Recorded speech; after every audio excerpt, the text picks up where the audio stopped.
ഒരിക്കൽ യേശുനാഥൻ ഗലീലി കടൽത്തിരയിൽ തോണിയേറി വല വീശിപ്പോണോരെ കണ്ട് അവരോടന്ന് ചൊല്ലി സ്നേഹമോടെ ദൈവദൂതുകൾ.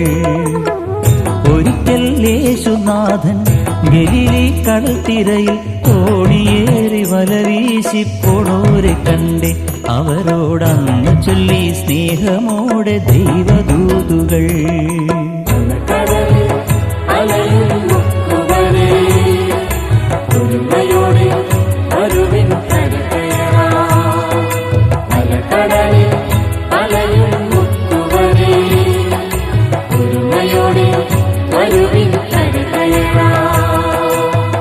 ഒരിക്കൽ യേശുനാഥൻ ഗലീലി കടൽത്തിരയിൽ തോണിയേറി വല വീശിപ്പോണോരെ കണ്ട് അവരോടന്ന് ചൊല്ലി സ്നേഹമോടെ